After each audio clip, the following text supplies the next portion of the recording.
Hi everyone, my name is Anna Williams and I am an Accreditation Supervisor here at AAA. Just a little bit about me, I'm the primary point of contact at AAA for our cannabis program. So laboratories testing any form of marijuana or hemp, I'm their primary point of contact, as well as I'm doing all the outreach to work with additional laboratories when I get in our system. Just a little bit about AAA, it stands for the American Association for Laboratory Accreditation. So we do accredit laboratories and organizations to all different kinds of ISO standards. So proficiency testing providers, reference material producers, product certifiers, things of that nature. We're all over the spectrum. And we currently accredit more cannabis testing laboratories than any other accreditation body globally. So I have a lot of experience with this, and hopefully I can get you guys some good information today.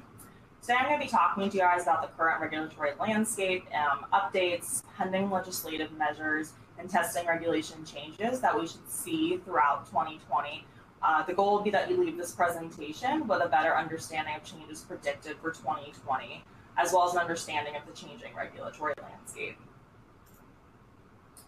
So I thought to get started, I would just show a map of, just to provide an overview of where our country currently stands in terms of legalization and decriminalization and things of that nature. So cannabis does, for those of you who aren't as familiar, cannabis does cover both hemp and marijuana as those two separate categories, but a lot of people are moving away from the term marijuana because of the association people have with it. So the purposes of this presentation, anytime I say the word cannabis, I am referring to high THC cannabis.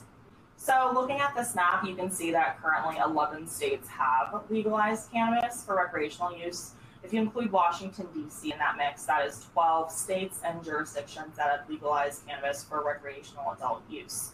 On the flip side, looking at this map, you can see that 8 states have not moved forward with any measures at all to decriminalize cannabis in certain amounts or even legalize medical use. 11 total states have not yet legalized cannabis for medicinal use at all.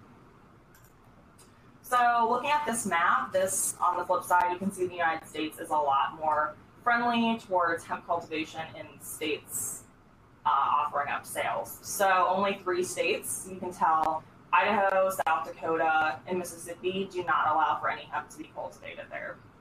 Washington, D.C. and United States territories, you can also see they don't allow hemp to be grown in their state. Some of these states that are highlighted in dark purple, they do allow for hemp to be grown in their state with their own hemp plan that's been approved by the USDA, whereas some states do not yet have anything in place yet requiring testing. I'll talk a little bit more about the USDA and their interim rule in specifically regards to testing on another slide.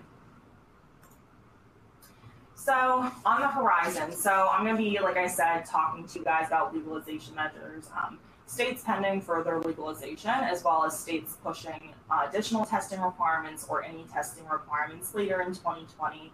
I'm also going to be talking to you guys about testing regulations on a federal level, giving at least a brief overview of what the USDA is looking for in terms of figuring out what they want to do for testing laboratories.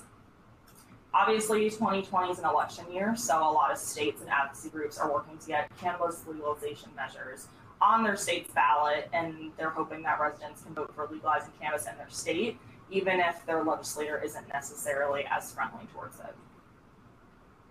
So I'm first going to go through each state's status and legalization measures for 2020. I'm also going to review whether or not testing is in any pending legislation. This isn't always the case because sometimes the legislation just says we will be licensing manufacturers, testing labs, etc., but they don't necessarily what they're going to require from those laboratories in order to get a license. So the first state I'm going to look at is Alabama. They are looking to legalize medical use here in 2020. There was a bill introduced in February of this year, so quite recently, and this bill would require a state-run facility to be licensed in order to perform testing. They don't talk about any commercial testing, they just mention the need for a state-run facility. So Arkansas, they're looking towards full legalization this year. There's currently 2 ballot initiatives in the works from the residents of the state. One is going to be to expunge any past criminal records, and the second one is going to be to allow recreational adult use in the state. Currently, their program does require testing to be done on medical marijuana itself. So I would not be surprised at all if later down the road testing was also required for recreational use should it become legalized later this year. So Connecticut's another state that's looking to fully legalize cannabis later down the road. There was a bill introduced in the spring of 2019, and that actually puts the earliest legalization date at July 2022 if the bill as it stands does go through. The legislator and governor have come forth saying they are trying to propose and prioritize recreational use this year. And there's not currently any proposed testing regulations in the bill, but we are seeing some laboratories pop up in the state. So Delaware is also looking to fully legalize high THC cannabis this year. They do not yet have any licensing criteria proposed in the bill going through the state legislature, but this is not uncommon and is actually quite typical for this to come after bills approved or cannabis is legalized in some fashion. So I would not, again, be surprised based on where Delaware is going that they would start to require testing should full legalization come about later this year. Florida is continuing to look to fully legalize high THC cannabis. This has been a state that everyone's had an eye on for a while, and they are making headway towards actually fully legalizing recreational use later this year. They currently actually have two bills that are being proposed. One is looking to expunge criminal records, and one is looking to highly legalize high THC cannabis completely so that adults over a certain age can participate recreationally. It's very safe to say that they would continue to require testing to be done by an ISO IEC 17825 accredited laboratory for recreational use as well, just because that's what they're already requiring for their medical products and plant in the state. Hawaii is also looking to fully legalize cannabis as well. There was a bill introduced in 2019, but it didn't make it all the way through the state's legislature last year. The governor is honestly come out and said he's looking to prioritize decriminalization of small quantities first. And based on what the bill looks like now, he'd actually be proposing the smallest decriminalization amount prior to proposing full legalization. He has said people can have up to 1 ounce for it to be decriminalized, so that is a very small quantity when comparing it to other states. So Idaho is looking to legalize medical use this year. It is a current ballot initiative. So residents are currently looking to gather enough signatures to put it on their 2020 ballot for later this year. As I mentioned previously, they have not even introduced or thought about legalizing industrial hemp in this state. So it's obviously really interesting that they're looking to legalize medicinally in this state when hemp has been something that their governor shied away from. However, over half their population is in favor of legalizing cannabis for medicinal use. So if they put it on their ballot for 2020, it is very likely that they would legalize just based on voter support alone. Kansas is looking to legalize high THC cannabis for medical use. Although the governor of the state supports this, he does not have support in 2019 to move this initiative forward. So he put something forth, the rest of the legislature did not agree with him. So although it's not that likely Kansas would move forward in 2019, it's also not unlikely because a fair majority of the residents have come forth saying that they do support medical cannabis. So Kentucky is another state that's looking to legalize for medical purposes. A bill was introduced in 2019, but it did not make it far enough through the legislature for it to become law. Testing would be required in this state, which is also not too surprising as they have a very large hemp market and they currently require testing to be done by third-party accredited laboratories as well. So Montana is another state that's looking to fully legalize here later down the road in 2020. There's currently supporters campaigning to get it on the 2020 ballot, and currently testing is required for the medical market in their state. So again, it would be fair to assume that they will require testing when the adult use market becomes open and available in their state. Mississippi, so residents of the state are currently looking to obtain enough signatures. And they actually just recently, right before I put this presentation together, got enough to put that on the 2020 ballot. So this is one of those states where the people in the legislature do not necessarily agree with their voters. So the legislature has not put forth anything to actually legalize medicinally, and that's why the state residents themselves got together and rallied and got enough signatures to put on the ballot. So if it went forth through that, obviously it could get legalized medical use, but the state powers to be have said that they do not approve of legalization in any fashion as of now. So Nebraska is putting legalization for medical use on their ballot as well. There's no word yet on whether or not testing would be required, but as an agricultural state, we're beginning to see hemp testing occur more in it. So it's not really surprising for me to assume that testing would also be required for medical use cannabis as well. New Jersey is one of those states we've really had high hopes for in the past. We've been kind of looking at it for a while here, assuming they have a large market and knowing that the legislature and people within the state really do want to see it move forward to be fully legalized in it. It's more likely to pass this time because it is on the 2020 ballot, and the majority of the residents in the state do support full legalization.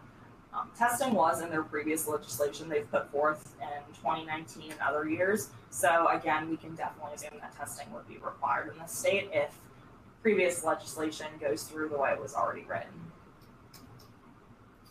New Mexico is aiming to fully legalize adult use THC cannabis market in their state. By the time this presentation airs, their legislative session's actually going to be over, so we would have more updates later down in March. It is possible to get it on the 2020 ballot through voter initiatives, such as presenting signatures to the legislator. But again, we won't know more about that until later in March when their legislative session ends.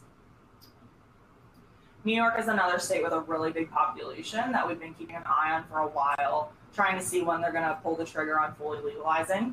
It's supported by their governor and overwhelmingly supported by the residents of the state. So it's really fair to say that it will go through this year, and they actually have separate hemp and cannabis, medicinal use cannabis programs for their state to be tested. So they have different requirements for both. So it is really also fair to assume that recreationally they would require testing to be done as well. North Carolina is looking to legalize medicinally. It's definitely an interesting situation because you cannot put something on the ballot as a resident of the state through obtaining signatures like some of the other states that I was mentioning. So they can't put measures on the ballot. However, there are some people in the legislature in their state that are in support of legalizing for medical use, especially now that they're allowing hemp cultivation in their state. It's not extremely likely that they'd legalize medicinally this year, mainly because residents can't put it on the ballot, but it's not outside the realm of possibility. North Dakota is actually looking to fully legalize as well. They're a lot more open to this than their neighbors to the south. So it is a current ballot initiative, so it is likely that it's going to be on the ballot for 2020 so that people can vote to have full legalization in the state, which the majority of their residents do support. So currently third-party testing by an ISO IEC 1785 accredited laboratory is required. So it would not be surprising either if in this state recreational use would lead to additional testing laboratories. Pennsylvania is also looking to fully legalize high THC cannabis in 2020. It is supported by the governor and the majority of their residents, but not by the House. So the House has come out and said that they would not support a bill if it was put forth by the governor. So the governor actually did something interesting here. He went to each county of the state and spoke in a setting such as a town hall just to talk to his residents and his voters and his constituents to see how they really felt about legalization. And he reported back that about 65% of the population in the state does approve of and want to see cannabis be fully legalized in their state. So it would make sense that if it was put on the ballot later down the road, that they would fully legalize. Testing is already required in Pennsylvania for the medical market, so it would not, again, be surprising if we saw this come forth for the recreational market. Rhode Island is looking to legalize for recreational use, so it is supported by their governor and the majority of the residents, but not by the General Assembly. Their governor is trying to move forward and pick up the pace compared to the rest of their New England neighbors who have already fully legalized cannabis. So they're attempting to gain some traction now, but like I said, the General Assembly does not support legalization, but in this state, the voters do support it. So South Carolina is looking to legalize for medical use. They're looking to have their own state-run medical cannabis program. The bill is currently working its way through the state legislature, and they do specifically call out that testing of the plant and the products themselves would be required.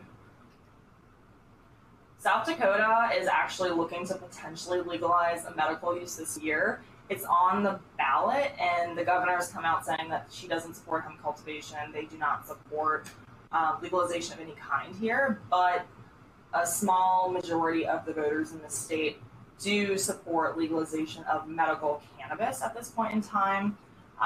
So it will be on the ballot, so we'll see what happens. But since the governor and no one's put forth legislation, we do not know yet if testing would be required. Lastly, I just wanted to touch on Washington, D.C., because there's legalized use in the jurisdiction there and the borders of D.C., but they're looking to tax and regulate in-house. So the bill put forth would allow them to tax and regulate their own market, which would in turn require testing to be done in D.C. itself. So overall, we have 11 states moving towards legalizing cannabis for medical use, and we have 10 states moving towards legalizing cannabis for recreational use. 6 of the states that are looking to have it legalized medically would have testing required in their legislation.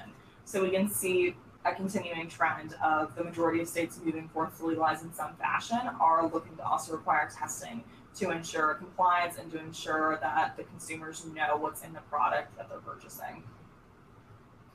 So we also have some states that are looking to add testing requirements later in 2020. So Arizona is a state that hasn't been requiring testing historically, but they are moving towards actually requiring it for everything that's going to be in the market. So as of November 1st, 2020, all products in the state of Arizona will need to be tested by an accredited laboratory. Oklahoma is another one of those states, so obviously they legalized medicinally not too terribly long ago, and there are testing labs there that are accredited, that are fully operational, but as of April 1st, 2020, they will actually be required to have everything tested, whereas now it's more on a voluntary basis, and laboratories are up and ready to go, ready to take on more work there. So more on the testing regulation side. So I think it's pretty cool how the cannabis industry has really responded to different issues that have come up in different instances. We've seen a lot of states revising their testing requirements in the past couple of years to require additional testing in a response potentially to something going on in the market or a recall. So it's been pretty interesting compared to other industries with testing. Legislators have been really looking to respond to public outcry in certain situations. So for example, you see Maryland and Michigan, among several other states, are requiring vitamin E acetate testing. So although we could get into the topic of vaping and vitamin E acetate, I'll just leave it brief and say that although most of it's coming from black market products, there are some states that have issued recalls for vitamin E acetate being and the final product on the shelves of dispensaries. So we're seeing more states, in addition to Michigan and Maryland, also require vitamin E acetate testing. Colorado has also been adding more requirements. They've added heavy metal requirements, pesticide requirements, in addition to many others. And California, many of you guys are probably familiar with, but they expanded their testing panel of required tests 3 times in 2018.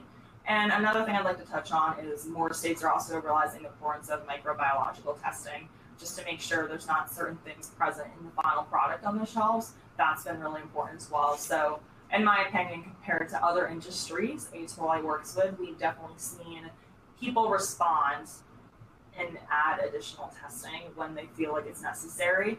And that can be a challenge for laboratories, but it's also their way of ensuring that the public feels like they can be more confident in the final product that they're purchasing.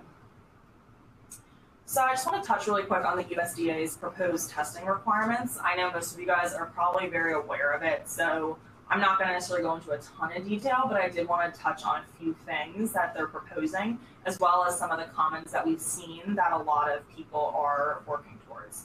So currently, they strongly recommend ISO IEC 17025 accreditation by an accreditation body that's part of the ILAC MRA, so someone like an A2LI. So they do say strongly recommend. They don't say required as of yet, but based on how things are going, which I'll touch on my next slide, it's likely that that would be required. Probably one of the hottest topics in this hemp bill is requiring DE registration of testing laboratories. So currently there's very few hemp testing labs when you compare to the rest of the labs in existence that are actually registered with the DEA. Currently, as of the time of this presentation, it's 44 hemp testing laboratories.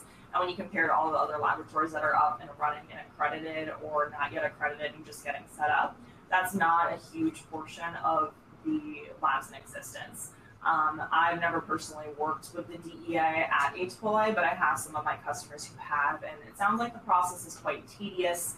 And also at the same time, getting a drug enforcement agency involved with testing of a product that's supposed to now be federally legal, a lot of laboratories have seen that as something that necessarily shouldn't be required because it's still treating the plant like it is an illegal substance. It also leaves the legal limit of THC at 0.3%. So we've seen some farmers, some hemp growers, some manufacturers in states come forward and say that they want a little more leniency on this 0.3%, that no one seems to know where this 0.3% actually originated from. So that's another thing that they've put the hard and fast 0.3. There's some states that have left their legal limit up a little bit higher and allowed a little more leeway, but that's really rare, and it's kind of unclear if the USDA setting this at the 0.3% will actually mean that other states have to completely fall within that. So the USDA received almost 5,000 comments on their regulation, their interim rule for hemp. 4,646 comments to be exact were received by the USDA. There are some trends that AAA and our government relations team noticed throughout these comments, and I did want to touch on some of this. So requiring ISO/IEC 17025 accreditation instead of just strongly recommending it is a comment that a lot of states, a lot of industry groups, and a lot of testing labs themselves actually put forward. It's an ISO standard that's been around for a really long time, decades, and at this point it's used in a lot of other industries as the standard and the bar that is set for food industry, environmental industry, electrical industries, mechanical industries, calibration testing laboratories. So other industries do rely on this ISO standard. So it is something that a lot of people, even like some farm groups, states themselves, like I said, are trying to promote this because a lot of laboratories in their state are already doing this. So I reinvent the wheel when the states are already happy with what's going on. Another thing is that they're looking to require sampling by a third party. So a lot of states have their own sampling requirements for hemp or for cannabis right now, where they either require the testing laboratory to do the sampling or they require the grower themselves to do the sampling. Obviously, there's some impartiality and some risk issues when it comes to a grower or manufacturer sampling from their own product. So a lot of the comments that went through are actually pushing for the laboratory or a third party to do all the sampling, just to ensure that there's no bias and there's impartiality when it comes to the sampling. I think one of the biggest things that it sounds like has been a trend is not requiring DEA registration for some reasons I previously touched on. Having laboratories jump through hoops to work with another federal agency is something that people aren't really looking towards. And people, even on the grower side and the manufacturer side, are worried that having this step be done and then needing their product or their plant to be tested is going to create a pretty big backlog when you look at there's currently only 44 DEA labs and knowing that they do have to jump through some hoops to get that. Lastly, like I mentioned before, they want the Delta 9 THC levels to be above the 0.3%, if at all possible, because the amount of money lost on a whole crop or a yield, if the percentage comes back from the testing laboratory is higher than that, can be extremely significant. So people are looking to have a little bit more leeway on that percentage. It's unclear if they will move forward with this, but that is another thing that we're seeing trending in the comments in terms of testing and the acceptable legal limit there.